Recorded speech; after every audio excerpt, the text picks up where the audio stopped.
Some of you might think I'm over the top. Maybe I am. Maybe I'm not. But the difference is,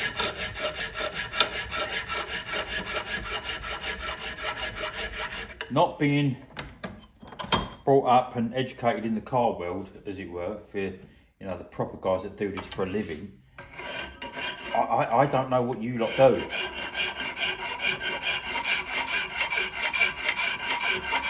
And I don't know your approach to everything. But I've only got one approach, the jeweler approach. And unfortunately, whether I'm right or whether I'm wrong, I don't think comes into it, if I'm honest with you. It's just the way I would have done this with a piece of jewellery, if you understand what I mean. So that is a fairly reasonably good hole. I know it tapers a little bit up at the top, I know that there, but that's how it was when I got it. It was right at the peak. A lot of people might say it's too thin. Bear with me. Let me see how I go. But I have discovered something from this tonight, and I will show you. Let me just put the camera back in the stand.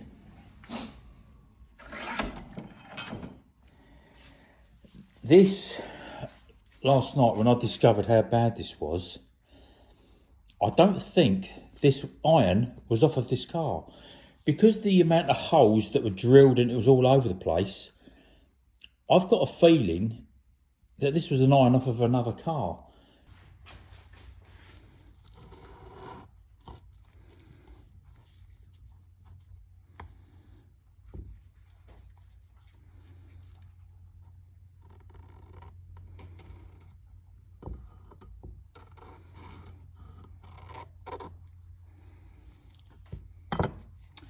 Cut that out, offer it into there. Hopefully I'll be able to weld it in, hopefully reasonably successful.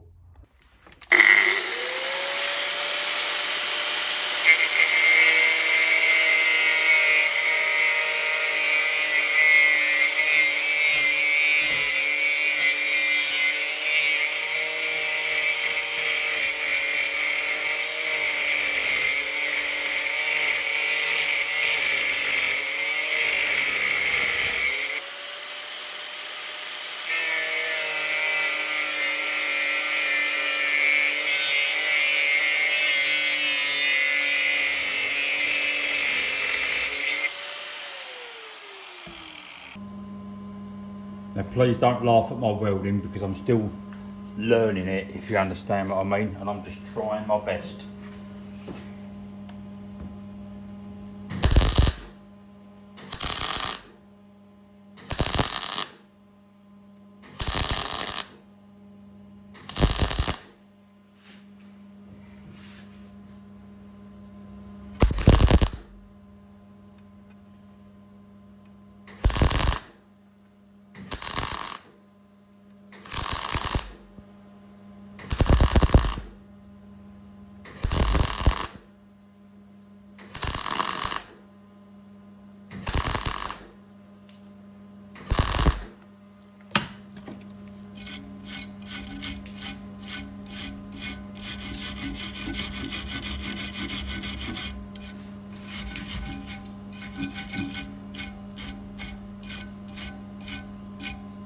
The other side I've already done. So I'm not actually gonna angle grind this back with an angle grinder. I'm gonna do it this way because it's the only way that I know. It's gonna take me a bit of time, but that way I'm hopefully gonna get this dead flat. I'm hoping so. Wish me luck. Right, I'm all welded up now.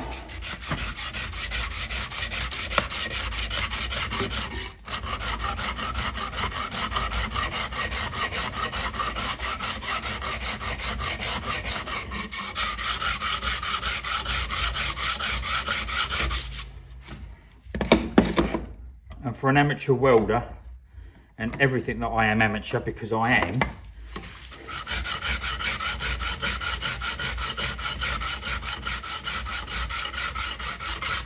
I'm actually really pleased with the way that's come out. I've not been, I'd love to go on a welding course, if I'm honest with you, to learn how to do it better than what I do, because I'm predominantly self-taught. But I think sometimes when you're self-taught, you make so many boo-boos. You know, you're not making a boo-boo in front of anyone else. You're just doing that boo-boo, as it were, and you learn, I think, quicker.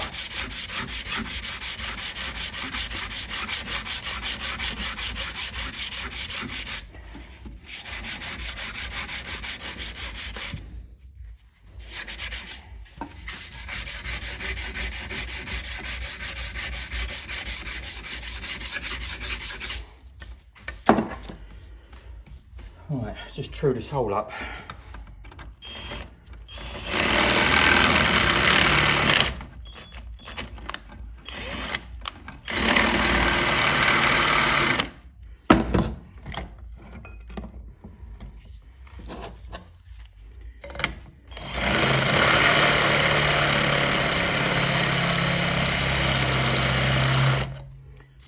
Running out of battery now.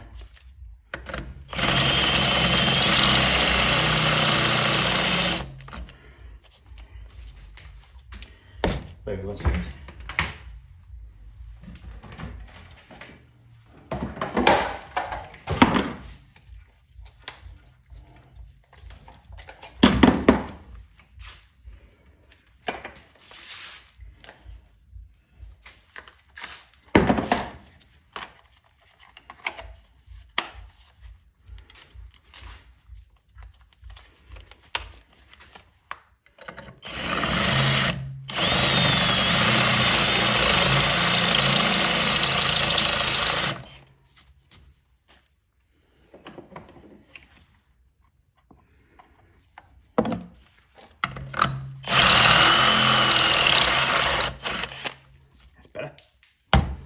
Can't beat a bit of old 3-in-1 oil.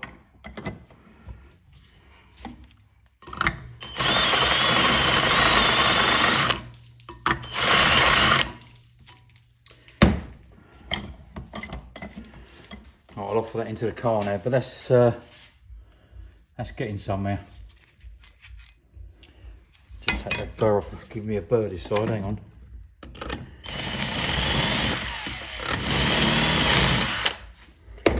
Alright, let's offer it into the car.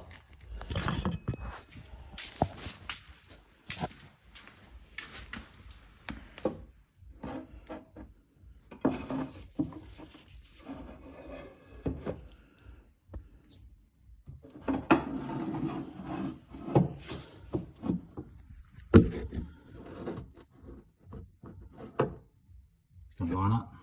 That'll do me. Almost the finished result.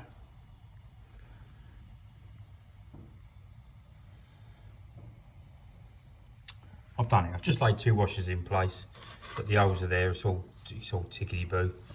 I actually made the square plate, as you know. I welded it in, and just for an amateur, I'm actually quite happy with what I've done. It lines up on there pretty much. Now that hole is what I tried to line up. It was a bit vague with this line, but I've done it in the car and it is spot on. Now you've got to understand, you've got proper fabricators and proper welders like Chris Hand of DC Motorsport, who is just breathtaking, period. You've got Gary Martin, who's a local lad to me. Gary Martin is a very, very, very intelligent, very, very intelligent man. And he's very, very good at what he does.